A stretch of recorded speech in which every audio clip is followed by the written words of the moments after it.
নবী নূহ আলাইহিস সালামের পুত্র শাম এর বংশধররা পৃথিবীতে পাহাড় কেটে আকাশচুম্বী অট্টালিকা বানাতো।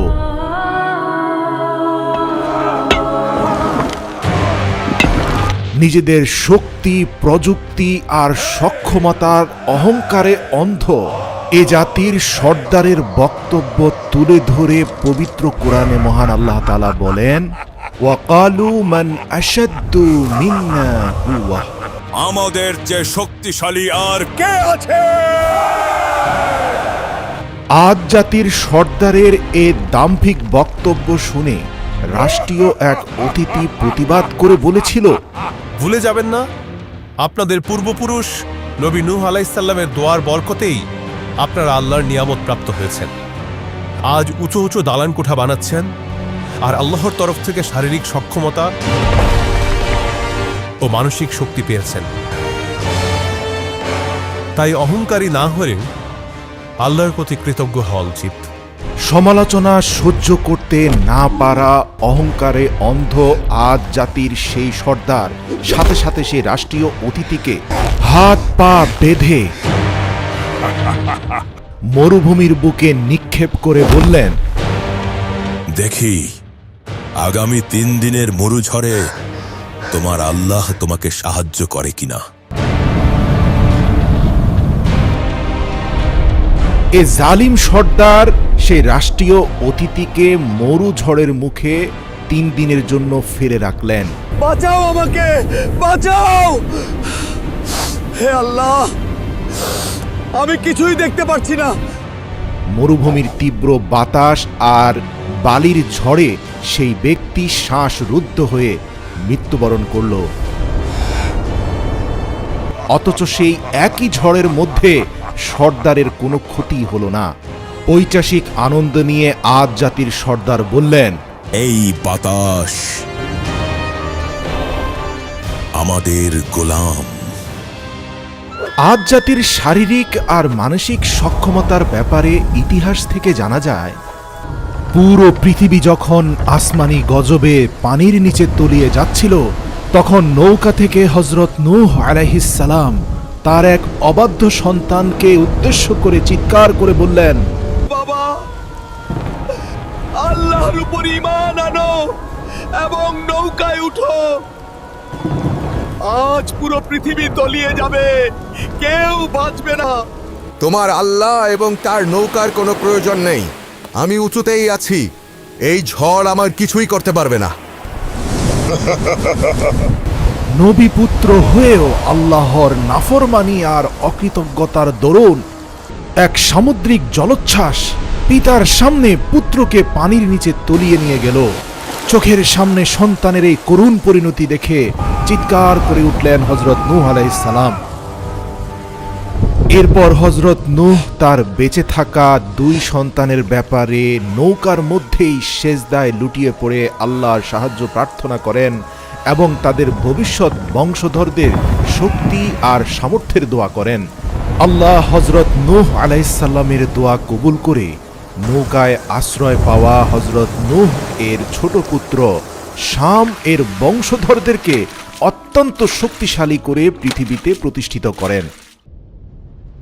বর্তমান ইয়েমেন ও ওমানের মধ্যবর্তী আহকাফ এলাকায় বসবাসরত এ প্রবল শক্তিশালী জাতি আদ ভুলেই গিয়েছিল যে তাদের শারীরিক মানসিক সক্ষমতার উৎস আল্লাহর দয়া ও রহমত, যা নবী নূহ আলাইহিস সালামের দোয়ার বরকতে এসেছে। তাদের উপাসনা করা মিথ্যা মূর্তির দয়ায় নয়। মহান আল্লাহ পবিত্র কোরআনে এই শহরের পরিচয় তুলে ধরে বলেন, ইরামা যাতুল ইমাদ, অর্থাৎ আকাশচুম্বী ইমারতের শহর। যেন তাদের তৈরি স্তম্ভগুলো আকাশের সঙ্গে কথা বলছে। আল্লাহর দয়ায় তাদের শারীরিক গড়ন ছিল পাহাড়ের মতো মজবুত এবং বিশাল। দূর থেকে দেখলে মনে হতে যেন তাদের কাঁধ আকাশের মেঘ ছুঁয়ে ফেলত। আল্লাহর পাওয়া এই সকল নিয়ামত তাদের অকৃতজ্ঞ আর অহংকারী করে ফেলেছিল। তারা বলতো, এই মাটির উত্তরাধিকারী একমাত্র আমরাই, আর আমরা চিরকাল এখানেই থাকব। মরুভূমিতে তাদের বসতি অনেক দূর পর্যন্ত ছড়ানো ছিল। তাদের ঘোড়ার খুরের আওয়াজে মাটি থরথর করে কাঁপত। রাতে তাদের প্রদীপের আলো বহুদূর পর্যন্ত ছড়িয়ে পড়ত। আমরাই মহান, আমরাই সেরা, জমিনের বুকে উঁচু হয়ে দাঁড়া। আমরাই মহান, আমরাই সেরা, জমিনের বুকে উঁচু হয়ে দাঁড়া। আমরাই সেরা। দেখে মনে হতো তাদের শহরটা যেন পৃথিবীর বুকে বসানো এক রাজমুকুট। তারা শো অফ করতে পছন্দ করত, যেমনটা বর্তমান জমানায় আমরাও করে থাকি।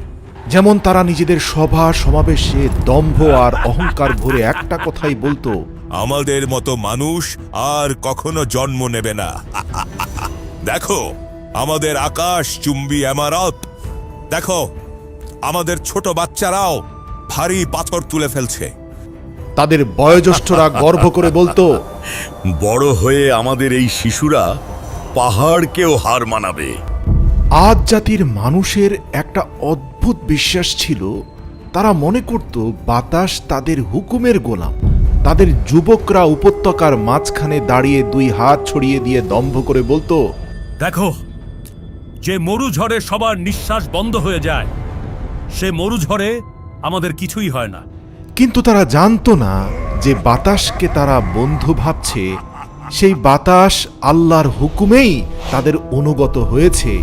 কেননা হযরত নূহ এর সন্তান শাম আল্লাহর দরবারে দোয়া করে বলেছিলেন, হে প্রভু, মরুভূমিতে আমার এই সন্তানদেরকে রক্ষা করতে বাতাসকে তাদের অনুগত করে দিন, নয়তো মরুঝড়ে তারা কখনো টিকে থাকতে পারবে না।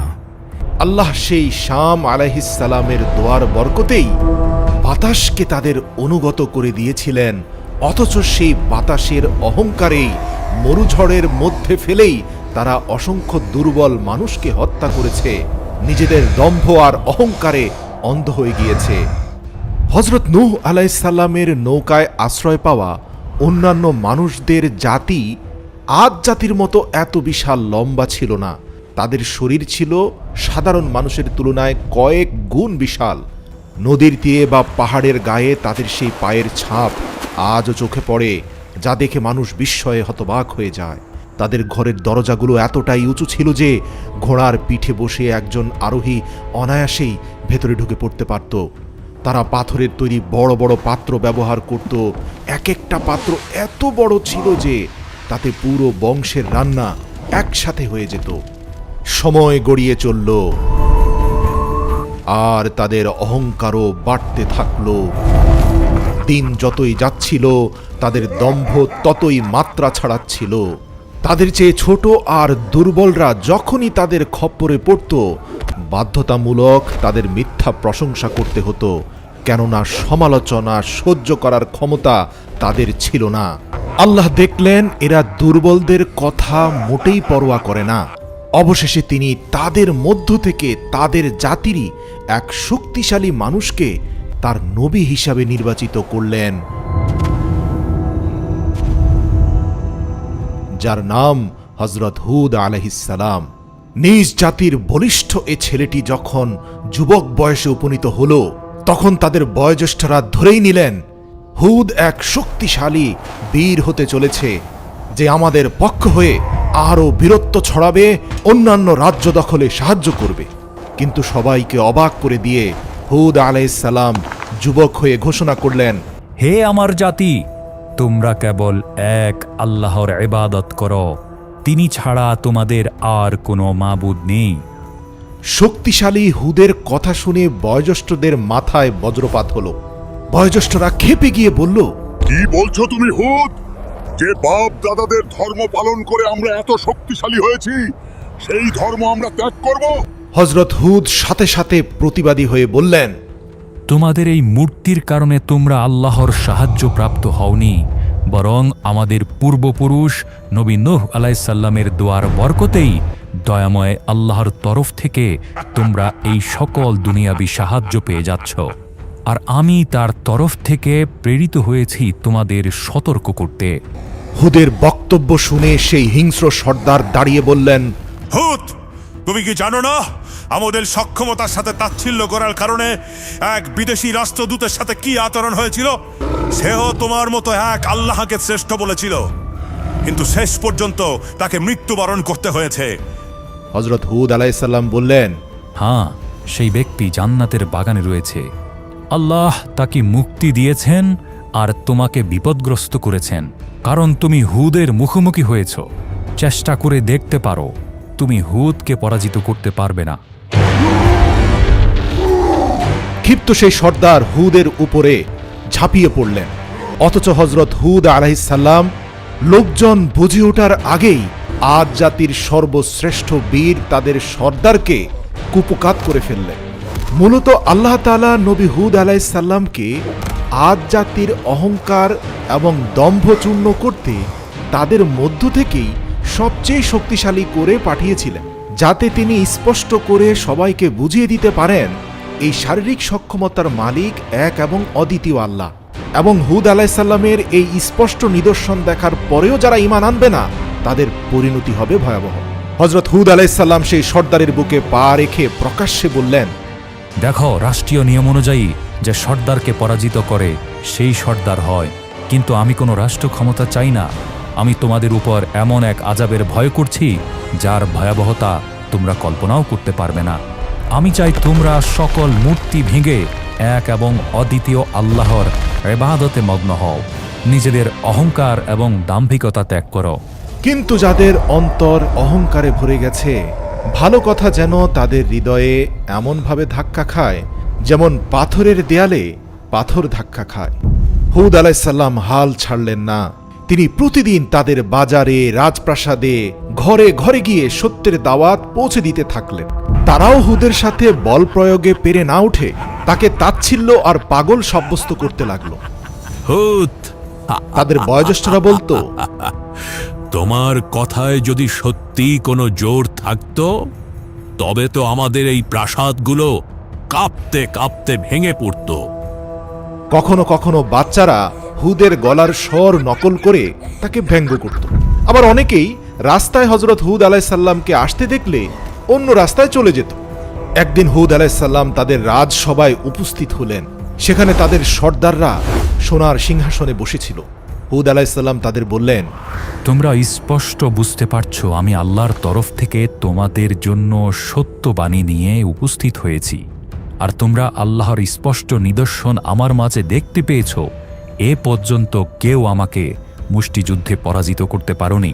তোমরা কি বিশ্বাস করো আমি তোমাদের মাঝে সবচেয়ে শক্তিশালী? সর্দাররা সকলেই মাথা নেড়ে বলল, হ্যাঁ হুদ, আমরা বিশ্বাস করি আমাদের মূর্তির দয়ায় তুমি আমাদের মাঝে সবচেয়ে শক্তিশালী। হুদ আলাইসাল্লাম তাদের কথা শুনে প্রচণ্ড হতাশা নিয়ে বললেন, তোমরা আল্লাহর ইবাদত করো, তিনি ছাড়া তোমাদের কোনো মাবুদ নেই। তোমরা তো কেবল মিথ্যা উদ্ভাবন করছো। হুদ আলাইসাল্লাম তাদেরকে আরো বললেন, যদি বিশ্বাস করে থাকো আমি তোমাদের মাঝে সবচেয়ে শক্তিশালী, তবে আমি সেই শক্তির কসম করে বলছি, আমাদের সকলের শক্তির উৎস একমাত্র মহান আল্লাহ তাআলা।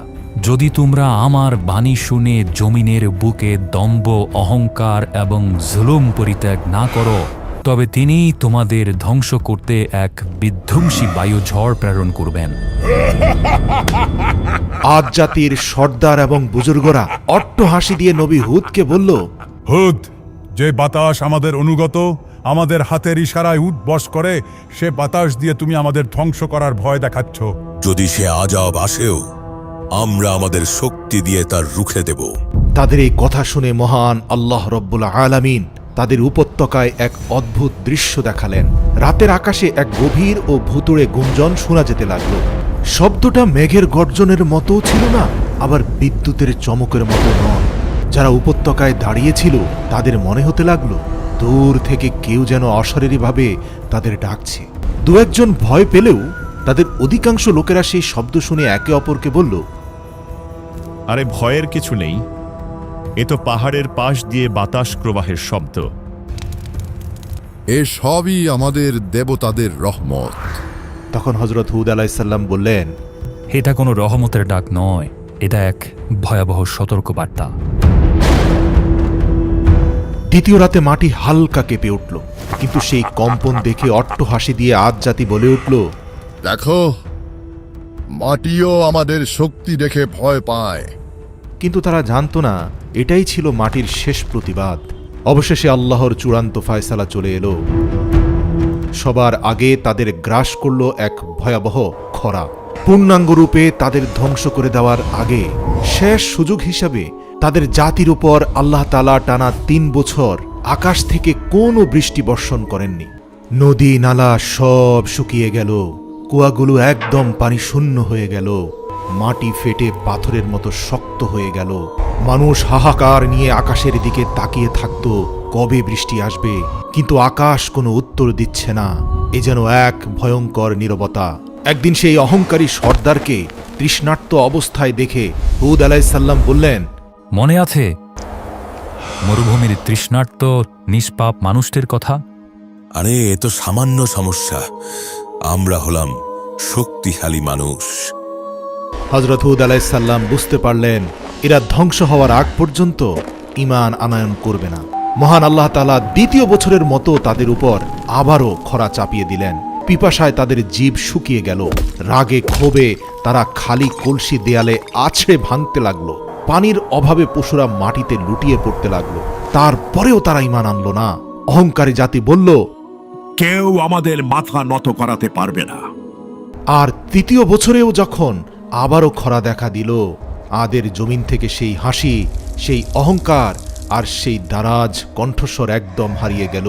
যে কণ্ঠস্বর একসময় আকাশের সাথে টক্কর দেওয়ার স্পর্ধা দেখাতো, যে হাত মরুভূমিতে নিরীহ মানুষের গলা চেপে ধরত, সে হাত আজ একটু পানির আশায় ছটপট করছে। তাদের উপরে আল্লাহর চূড়ান্ত ফায়সালা হয়ে যাওয়ার পর অবশেষে মানুষ হুদ আলাইহিসসালামের কাছে এলো। তিনি তাদের দেখে আর কাঁদলেন না, শুধু এটুকু বললেন, এখন আযাবের সময় ঘনিয়ে এসেছে।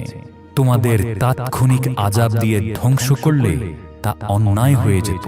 তাই মহান আল্লাহ তোমাদের তিলে তিলে সেই কষ্টগুলো দিয়েছেন যা তোমরা যুগ যুগ ধরে দুর্বলদের উপর দিয়েছ। তারপর একদিন আকাশে 3টি মেঘ ভেসে উঠল, একটি লাল, একটি সাদা আর একটি কালো। এই 3টি মেঘ দেখে আদ জাতি আবারও পথভ্রষ্ট হয়ে বলল, তোমার আল্লাহর সাহায্যের কোনো প্রয়োজন নেই হুদ। দেখো, আমাদের দেবতাদের দয়ায় আকাশে মেঘ উঠেছে। হযরত হুদ আলাইহিসসালাম তাদের কথার কোনো জবাব দিলেন না, বরং তিনি এই স্থান ত্যাগ করার প্রস্তুতি নিচ্ছিলেন। আকাশ থেকে এক ফেরেশতা ঘোষণা করলেন, হে আদ জাতি, এই 3 মেঘের মধ্যে তোমরা যে কোনো একটি বেছে নাও। তাদের সর্দাররা হেসে বলল, কালো মেঘ, ওতেই পানি আছে, ওটাই আমাদের জন্য রহমত। কিন্তু তারা জানতো না ওই মেঘে রহমত নয়, তাদের ধ্বংস লুকিয়ে আছে। দেখতে দেখতে আকাশ কালো হয়ে গেল, বাতাস হিমশীতল হয়ে এলো। বৃষ্টি আসছে ভেবে মানুষ খুশিতে নাচতে লাগলো আর চিৎকার করে বলতে লাগলো, দেখো হুদ, বৃষ্টি এসে গেছে, অথচ তুমি আমাদের মাঝে নেই। কিন্তু ওটা পানি ছিল না, ওটা ছিল আযাবের ঝড়। যে বাতাসকে নিয়ন্ত্রণের অহংকার তারা দেখাতো, সেই তীব্র বাতাসের প্রথম ঝাপটা এলো। ধুলো, বালি আর পাথর সব নিমিষেই উড়ে গেল। প্রতিটি ধাক্কায় তাদের মনে হতে লাগলো এই বাতাস যেন পৃথিবী থেকে তাদের নাম নিশানা মুছে দিচ্ছে। এরপর এলো দ্বিতীয় ঝাপটা। বড় বড় গাছ উপড়ে পড়ল, পশু পাখি সব শূন্যে উড়ে গেল। তাদের দেব দেবীর মূর্তি, তাদের এত অহংকার, তাদের সাজানো বাগান আর বিশাল শহর সবকিছু খড়কুটোর মতো বাতাসে ছড়িয়ে ছিটিয়ে যেতে লাগলো। তীব্র ঝড় সেই সন্তানকেও কেড়ে নিল, যে সন্তানকে মা বুকের ভেতর আঁকড়ে ধরে রেখেছিলেন। ঠিক যেভাবে তারা নিরীহ মানুষদেরকে দাম্ভিকতা আর অহংকার করে মরুঝড়ে হত্যা করত। তারা আর্তনাদ করে উঠল, কিন্তু ঝড়ের গর্জন তাদের আর্তনাদের চেয়েও অনেক বেশি ভয়ানক ছিল। এরপর এলো বাতাসের তৃতীয় ঝাপটা। মানুষজন খড়কুটোর মতো আকাশে উড়ে গেল। যেসব বিশাল আকাশচুম্বী অট্টালিকা তাদের দাম্ভিকতা আর অহংকারী করে তুলেছিল, যেই অট্টালিকা আকাশের সাথে পাল্লা দিত, সেগুলো নিমিষেই বালির ঝড়ে হারিয়ে গেল। আকাশ গর্জন করতে থাকলো, মাটি থরথর করে কাঁপতে থাকলো। মহান আল্লাহ তাদের সেই বিশাল প্রাসাদ, তাদের সব শান শৌকত সবকিছু যে বাতাস নিয়ে অহংকার করত, সেই বাতাসের ঝাপটা দিয়েই মাটির সাথে মিশিয়ে একাকার করে দিলেন। আল্লাহ কোরআনে বলেন, আদ জাতিকে ধ্বংস করা হয়েছে এক প্রচণ্ড গর্জনকারী ঝড়ের মাধ্যমে, যা তাদের উপর টানা 7 রাত ও 8 দিন ধরে বয়ে গিয়েছিল। ঝড় থামার পর চারদিকে শুধু তিন পতন নীরবতা, পড়ে রইল শুধু বালির সমুদ্র, আর তার উপর মানুষের লাশগুলো এমনভাবে পড়েছিল যেন সব উপড়ে পড়া খেজুর গাছের ফাঁপা কাণ্ড। কিন্তু যারা হযরত হুদ আলাইহিসসালামের কথায় বিশ্বাস করেছিল এবং ঈমান এনেছিল, আল্লাহ কেবল তাদেরই রক্ষা করলেন। বিশ্বাসীদের পাহাড়ের একটি গুহায় নিরাপদে আশ্রয় দিলেন আল্লাহ। সেখানে হযরত হুদ আলাইহিসসালাম দোয়া করলেন, হে আমার রব, আপনি পরম দয়ালু, আমাদের সেই পথেই অটল রাখুন যে পথ আপনার দিকে নিয়ে যায়। হুদ আলাইহিসসালাম যখন পাহাড়ের উপর দাঁড়িয়ে সেই ধ্বংসস্তূপের দিকে তাকালেন, তখন তার দু চোখ বয়ে পানি গড়িয়ে পড়ল। এরাই ছিল সেই মানুষ যারা একদিন দম্ভ করে বলতো, আমাদের চেয়ে শক্তিশালী আর কে আছে? অথচ যে বাতাসের নিয়ন্ত্রণ তাদের হাতে ছিল, সে বাতাস দিয়ে আল্লাহ তাআলা তাদেরকে জমিনের সাথে মিশিয়ে দিয়েছেন। হুদ আলাইহিসসালাম তার অনুসারীদের উদ্দেশ্যে বলেন, মানব জীবনে তুমি অন্যদের চেয়ে যা কিছুই শ্রেষ্ঠত্ব পেয়েছ, সবই তোমার রবের দয়া ও রহমত। মনে রেখো, আল্লাহর দয়া ও রহমত পেয়ে অহংকারী হলে তার পরিণাম হল মহাবিপদ। অহংকার আল্লাহর চাদর, আর আল্লাহ তার চাদর নিয়ে টানাটানি সহ্য করেন না। আজও আহকাফের তপ্ত বালির নিচে সেই শহর ইরাম চাপা পড়ে আছে, যা কালের সাক্ষী দিচ্ছে। মানুষকে স্পষ্টভাবে বলছে, এ দুনিয়ার জীবনে তুমি অন্যদের থেকে যে বাড়তি শক্তি পেয়েছ, অতিরিক্ত সম্পদ পেয়েছ, যা তোমার জীবনকে জাঁকজমক করে দিয়েছে, তা প্রদর্শন করে বেরিও না। মনে রেখো, আল্লাহ অহংকারীকে ছাড় দেন, কিন্তু ছেড়ে দেন না।